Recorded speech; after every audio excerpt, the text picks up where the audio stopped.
کہ ہمارے معاشرے میں، مسلم معاشرے میں کچھ ایسی چیزیں پیدا ہو چکی ہیں جس کا ختم کرنے کے لیے بھی ہمیں ہی کردار ادا کرنا پڑے گا۔ ان میں ایک مسئلہ نفرت بھی ہے کہ ہم پارٹیوں کے اعتبار سے بھی نفرت میں مبتلا ہو چکے ہیں، سلسلوں کے اعتبار سے بھی نفرت میں مبتلا ہو چکے ہیں، سیاسی انداز سے بھی، اور مسلک کے اعتبار سے بھی نفرت کا ہے۔ اور نفرت جیسے امام غزالی رحمۃ اللہ علیہ ارشاد فرماتے ہیں، جس دل میں، حدیث ذکر کی ہے انہوں نے، حوالہ بھی دیا ہے کہ جس دل میں نفرت ہو اللہ تعالیٰ اس کی عبادت قبول نہیں کرتے۔ تو یہ المیہ ہے کہ ایک شخص ایسے گناہ میں مبتلا ہو جس کی زندگی بھر کی عبادت ضائع ہو رہی ہو تو نقصان ہے۔ تو اس نقصان سے بچانے کے لیے نبی کریم صلی اللہ علیہ وسلم کے طفیل اس امت کے علماء کو بھی، صالحین کو بھی، مشائخ کو بھی یہ ملکہ بھی عطا فرمایا اور محنت بھی عطا فرمائی اور یہ سمجھ بھی عطا فرمائی جو کردار ادا کر رہے ہیں۔ ہم اگر نبی کریم صلی اللہ علیہ وسلم کے دور کو دیکھتے ہیں تو سرکار دو عالم صلی اللہ علیہ وسلم نے ساری برائیوں کا خاتمہ فرما دیا تھوڑے سے عرصے میں، کہ وہاں کوئی نفرت نہیں کرتا تھا۔ نفرت سے ہوتا کیا ہے، نقصان کیا ہوتا ہے معاشرے کا؟ معاشرہ نفرت سے غیبت پر چلا جاتا ہے، جس کے بارے میں نبی کریم صلی اللہ تعالی وسلم نے ارشاد فرمایا الغیبۃ اشد من الزنا، غیبت زنا سے بڑا جرم ہے، یہ نفرت سے پھیلتی ہے۔ اور دیکھیے زنا جو کرتا ہے اس کو شریعت کہتی ہے پتھر مار مار کے مار دیا جائے، سنسار کر دیا جائے، ختم کر دیا جائے۔ تو پھر جب زنا کا یہ ہے تو غیبت اشد من الزنا، تو اس کی سزا پھر غیبت کی کیا ہوگی؟ آج ہم اسی نفرت کی وجہ سے غیبت میں بھی چلے جاتے ہیں، پھر اسی نفرت کی وجہ سے ہم تہمت پر چلے جاتے ہیں، یہ اس سے بھی بڑا جرم ہے۔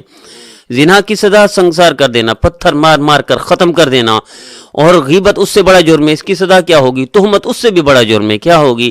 تہمت کہ قیامت کے دن ثابت کرنا پڑے گا کہ ہم نے جس کو برے لقب سے پکارا، برے نام سے پکارنا ثابت کرنا پڑے گا، برے لقب دے دینا ثابت کرنا پڑے گا۔ میرے عزیزو یہ ہمارا نقصان ہے، مسلمان کا نقصان ہے۔ مسلمان کا مطلب کیا تھا؟ سلامتی والا، کہ مسلمان نفرت سے محفوظ ہو جائے، مسلمان غیبت سے محفوظ ہو جائے، مسلمان گالی سے محفوظ ہو جائے، مسلمان کینہ بغض سے محفوظ ہو جائے، مسلمان الزام و تہمت سے بھی محفوظ ہو جائے۔ مسلمان تو ہے ہی سلامتی والا۔ نبی کریم صلی اللہ علیہ وسلم نے نمونہ بن کر دکھا دیا، اور حضور نمونہ ہیں کہ ایک نبی کریم صلی اللہ تعالی وسلم جب نبوت ملی، سب سے پہلے کلمہ پڑھنے والی سیدہ خدیجہ رضی اللہ تعالیٰ عنہ، ایک، پھر سیدنا صدیق اکبر رضی اللہ تعالیٰ عنہ، دو، پھر حضرت علی رضی اللہ تعالیٰ عنہ۔ اسی طرح سلسلہ چلتا رہا کہ جب نبی کریم صلی اللہ علیہ وسلم نے 23 سال کے بعد اس دنیا سے تشریف لے جاتے ہیں تو کم و بیش 1.25 سے 2 لاکھ کے درمیان کا مجمع تھا۔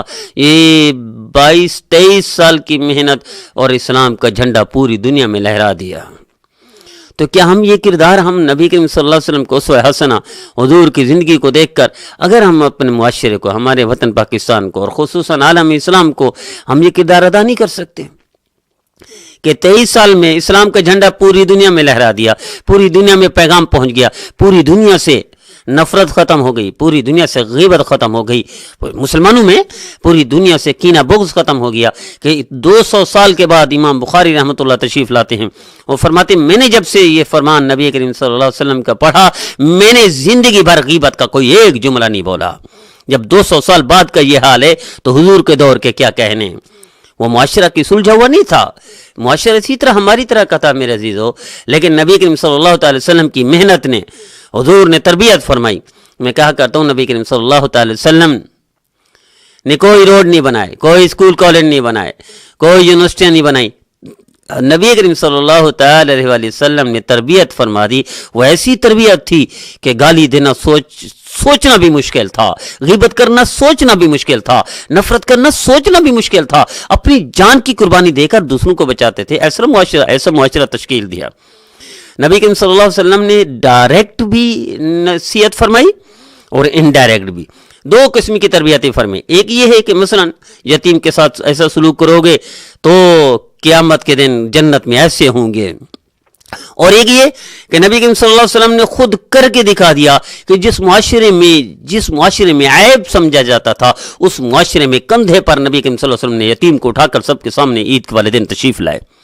پیغام دے دیا امت کو، پریکٹیکلی کر کے سکھا دیا، ایک یہ فرما دیا یتیم کے ساتھ یہ کرو تمہیں یہ ملے گا، یتیم کے ساتھ بھلائی کرو تمہیں یہ ملے گا، ایک یہ پریکٹیکلی کر کے دکھا دیا، ایک یہ پریکٹیکلی نبی کریم صلی اللہ علیہ وسلم قربانی کا وہ جذبہ، اور ایک یہ فرما دیا، تو دونوں تربیتیں کی۔ تو سب سے پہلے نمونہ بن کر دکھایا نبی کریم صلی اللہ علیہ وسلم نے، امت کو درس دیا، تو حضور نے ایک پیٹ پتھر باندھنے کا تو نبی کریم صلی اللہ علیہ وسلم نے 2 پیٹ پر پتھر باندھے۔ اسی طرح جب نبی کریم صلی اللہ علیہ وسلم نے جھوٹ پر نفرت دلائی، جھوٹ کو بولنا ختم کروایا، تو اس سے پہلے زندگی بھر ثابت کر دیا کہ میں نے زندگی بھر جھوٹ نہیں بولا، کہ سرکار دو عالم صلی اللہ علیہ وسلم نے زندگی بھر جھوٹ نہ بول کر اس کی تربیت فرما دی۔ وعدے کی پابندی کا نبی کریم صلی اللہ علیہ وسلم بلکہ ایک روایت میں 3 دن تک انتظار کر رہے ہیں، کر کے دکھا دیا۔ تو میرے عزیزو، اس پلیٹ فارم، اس درس سے قرآن کے پلیٹ فارم سے ہم کردار ادا نہیں کر سکتے؟